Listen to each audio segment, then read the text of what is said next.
আমরা প্রথমে দুঃখ প্রকাশ করছি আমাদের যানজটের কারণে ধীরে আসতে দেরি হয়েছে। আপনাদের কষ্ট হয়েছে যে আমাদের জন্য সাংবাদিক সম্মেলন আজকে আছে। এরপরে আমরা আমাদের সাংবাদিক সম্মেলন কার্যক্রম আরম্ভ করতে যাচ্ছি। আমাদের এই সাংবাদিক সম্মেলনে উপস্থিত আছেন বাংলাদেশ জামাত ইসলামী কেন্দ্রের নাটে আমি সাবেক এমপি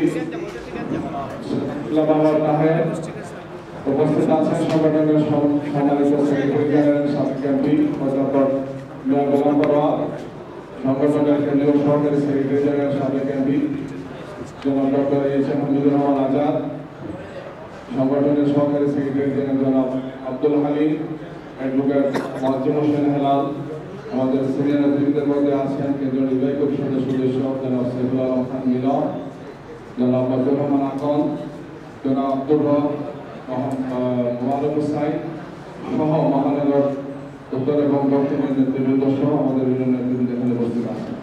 সম্মানিত সাংবাদিক বন্ধুগণ, আজকের এই গুরুত্বপূর্ণ সংবাদ সম্মেলনে এ পর্যায়ে সাংবাদিকদের উদ্দেশ্যে বক্তব্য পেশ করছেন সংগঠনের সম্মানিত আমির সাবেক এমপি জনাব ডক্টর সৈয়দ আব্দুল্লাহ মামুন।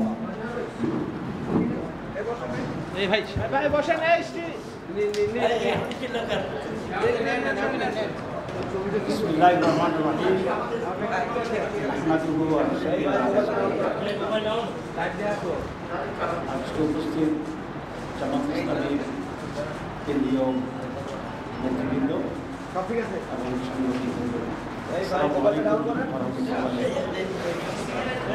তবে আমি আপনাদের কাছে দুঃখ প্রকাশ করছি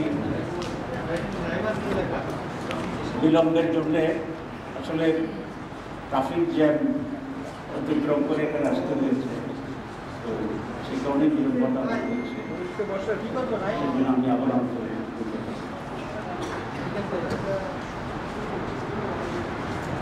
বিসমিল্লাহির রহমানির রহিম।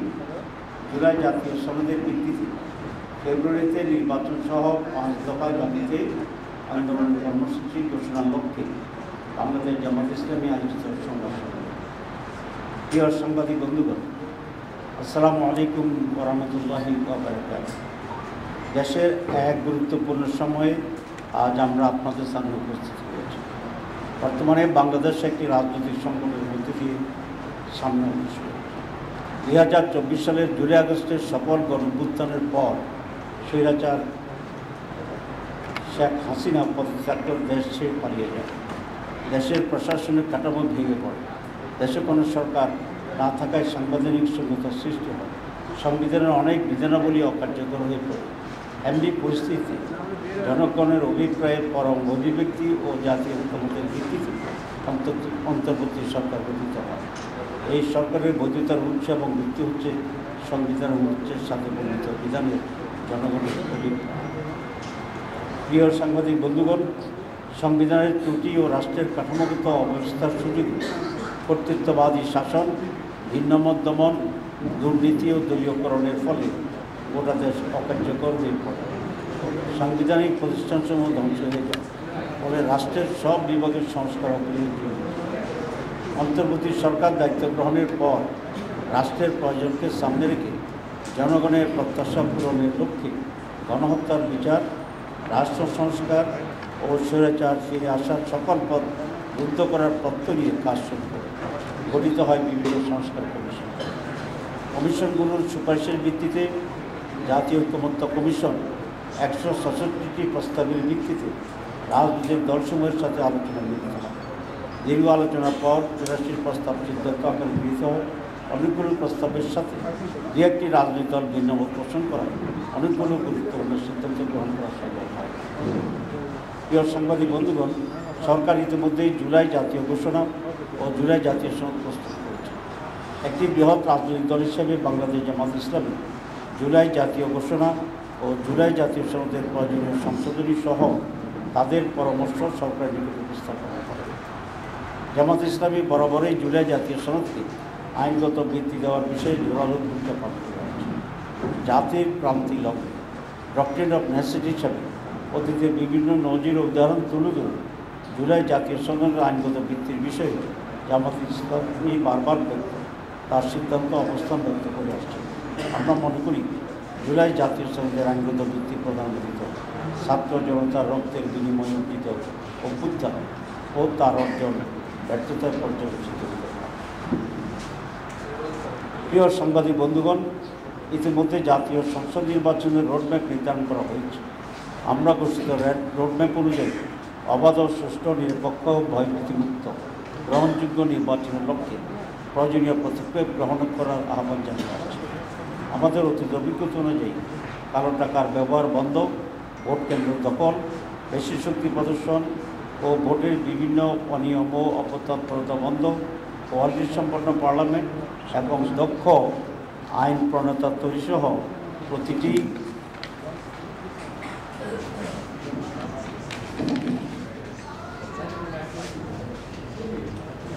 ভোটারের মূল্যায়নের লক্ষ্যে পিআর পদ্ধতিতে নির্বাচনের জন্য জোর দাবি জানিয়ে আসছে। বাংলাদেশের অধিকাংশ রাজনৈতিক দল, বুদ্ধিজীবী, সাংবাদিক, কলামিস্ট, লেখক, গবেষক, শিক্ষাবিদ ও নানা শ্রেণী পেশার মানুষ পিআর পদ্ধতিতে নির্বাচনের দাবির সাথে একমত পোষণ করেছে। প্রিয় সাংবাদিক বন্ধুগণ, আমরা লক্ষ্য করছি জনগণের দাবিসমূহ কার্যকর করার কোনো পদক্ষেপ গ্রহণ করা হচ্ছে না। এমন অবস্থায় জনগণের দাবি আদায়ের জন্য গণ আন্দোলনের কোনো বিকল্প নেই। তাই জুলাই জাতীয় সংসদের ভিত্তিতে আগামী ফেব্রুয়ারিতে অবাধ, সুষ্ঠু, গ্রহণযোগ্য নির্বাচন এবং জনগণের ভোটের প্রতিষ্ঠার মাধ্যমে বাংলাদেশকে একটি ন্যায়ভিত্তিক ও জবাবদিহিমূলক গণতান্ত্রিক রাষ্ট্র গড়ে তোলার লক্ষ্যে বাংলাদেশ জামাত ইসলামের পক্ষ থেকে আজ 15ই সেপ্টেম্বর আন্দোলনের 5 দফা গণদাবি জাতির সামনে তুলে ধরছে। দাবিসমূহ: জুলাই জাতীয় সনদের ভিত্তিতে আগামী ফেব্রুয়ারিতে নির্বাচন আয়োজন করা। 2, আগামী জাতীয় নির্বাচনে উভয় পক্ষে পিআর পদ্ধতি চালু করা। 3, অবাধ, সুষ্ঠু ও গ্রহণযোগ্য নির্বাচনের লক্ষ্যে সকলের জন্য লেভেল প্লেইং ফিল্ড নিশ্চিত করা। 4, ফ্যাসিস্ট সরকারের সকল জুলুম, নির্যাতন, গণহত্যা ও দুর্নীতির বিচার দৃশ্যমান করা। 5, স্বৈরাচারের দোষর জাতীয় পার্টি ও 14 দলের কার্যক্রম নিষিদ্ধ করা। উক্ত দাবিসমূহ বাস্তবায়নের লক্ষ্যে নিম্নোক্ত কর্মসূচি পালন করা হবে ইনশাআল্লাহ। 1, 18ই সেপ্টেম্বর রাজধানী ঢাকায় সমাবেশ ও বিক্ষোভ মিছিল।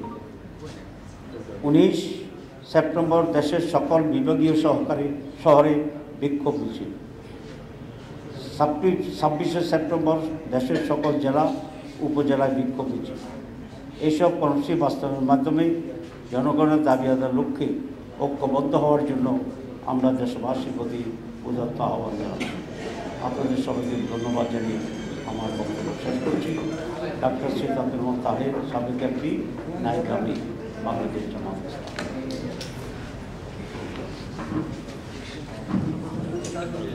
আপনারা কি উভয় পক্ষে পিআরের দাবিতে রাজপথে নামছেন? জি, নিম্ন কক্ষ এবং উচ্চ কক্ষ দুই পক্ষেই আসলে পিআরের দাবি করছেন? জি, এটা তো আমরা শুরু থেকেই করেছি। আমরা শুরু থেকেই উভয় পক্ষে পিআর চেয়েছি এবং 25টি দল পিআরের পক্ষে, 31 দলের ভিতরে এই ব্যাপারে পিআরের ব্যাপারে আমরা মেজরিটি রাজনৈতিক দল একমত।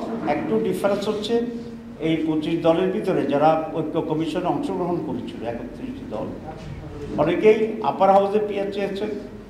আমরা এবং আরও কিছু দল দুই পক্ষেই পিআর চেয়েছি, আপার এবং লোয়ার। কিন্তু পিআরের ব্যাপারে 25টি দলে একমত। কোয়ালিটি ডিফারেন্স হয়েছে। এই দাবিতে আপনারা কতগুলো দল একসাথে যুগপৎ আন্দোলনে আছেন? এই দাবিতে আমরা যারা পিআরের পক্ষে আছে সকলের সাথে আমরা আলাপ আলোচনা করছি এবং সকলেই যাতে এটা আদায়ের জন্য আমরা তো এখনো নেগোসিয়েশনে আছি, সরকারের কাছে মৌখিকভাবে বলছি, ছোটোখাটো দাবি জানাচ্ছি। যদি সরকার এই বিষয়ে কোনো সিদ্ধান্ত গ্রহণ না করে, আলাপ আলোচনার জন্য আমাদের আহ্বান না করে, তাহলে ধীরে ধীরে আমরা জনগণের পক্ষ হইয়া ময়দানে এটার প্রতিনিধিত্ব করব। কত মানুষ এটা চায় সেইভাবে আমি কর্মসূচি নিচ্ছি আস্তে আস্তে এবং সকলের সাথে আমাদের যোগাযোগ হচ্ছে। সমাবেশটা নির্বাচন কমিশন বলেছে যে এটা সংবিধানে নাই, সেই ক্ষেত্রে পিয়ারকে সংবিধানে সংযুক্ত করার ক্ষেত্রে আপনারা সরকারের উপর চাপ প্রয়োগ করবেন কিনা বা এটা করা দরকার? এবং ঐক্যমতের আলোচনায় তো নিম্নকক্ষে পিয়ারের বিষয়টি আসলে ছিল না। জি জি জি। আমরা প্রথম কথা হচ্ছে ইলেকশন কমিশন যে বক্তব্য রেখেছে তার বক্তব্যটা বিভ্রান্তিমূলক। এই কারণে যে আমাদের সংবিধানে প্রতি 5 বছর পর নির্বাচন হবে এই কথাটি লেখা আছে, কিন্তু কোন পদ্ধতিতে নির্বাচন হবে এই কথাটি লেখা নাই। এখন আমরা অতীতে একটা পদ্ধতি নির্বাচন করে আসছি এবং সেই হিসাবে এবারও সেই পদ্ধতির কথা বলেছি, কিন্তু এবার যে নতুন করে আমরা পিয়ারের দাবি করেছি, সুতরাং এখানে দুইটি পদ্ধতির এখানে প্রপোজাল, একটা ট্রেডিশনাল পদ্ধতি, একটা পিয়ার পদ্ধতি। সুতরাং ইলেকশন কমিশন যে কথা বলছে যে ট্রেডিশনাল পদ্ধতিতে নির্বাচন করা এটাও সংবিধানের। সুতরাং যেহেতু দুইটা দাবি আছে, দুইটা দাবি নিয়ে আলোচনা হওয়া উচিত, ইলেকশন কমিশন আলোচনা করা উচিত যারা এই দাবি করছে, এবং তারপরে একটা ফয়সলা হওয়া উচিত। এইটা নির্ধারণ না করে একতরফাভাবে আগের নিয়মে ইলেকশন কমিশনের রোডম্যাপ ঘোষণা করাটা একটি অন্যায় হয়েছে বলে আমরা মনে করি। আর একটি কথাকে বলে যে সংবিধানে নাই, আরেকটি দ্বারা বুঝাতে চেয়েছেন আরেকটা সংবিধান আছে, তাহলে এটা এক ধরনের বিভ্রান্তি এবং এটা ভুল তথ্য। আর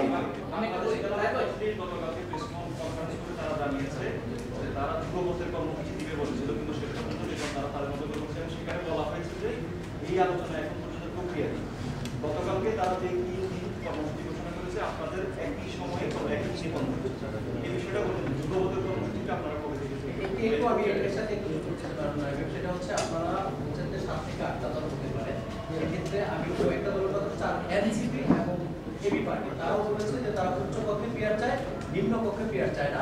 যে যুব আন্দোলনের কথা আছে, এই দুইটা উচ্চ কক্ষে পিয়ার নিম্ন কক্ষে পিয়ার পদ্ধতি বাদ দিয়ে বাকিগুলো ক্ষেত্রে তারা যুব আন্দোলনে যাবে, বা নিম্ন কক্ষে পিয়ার এটা তারা চায় না। তার শুরুতে আপনারা যুব আন্দোলন চাচ্ছিলেন, এটা একটা ধাক্কা গেল কিনা? না, এটা কোনো ধাক্কা হয় না, ধাক্কা খায়ও না, কেউ ধাক্কা দেয়ও না।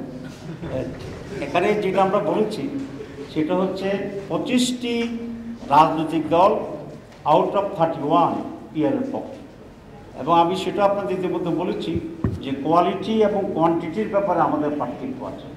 কিছু দল পূর্ণ 2 কক্ষে চায়, কিছু দল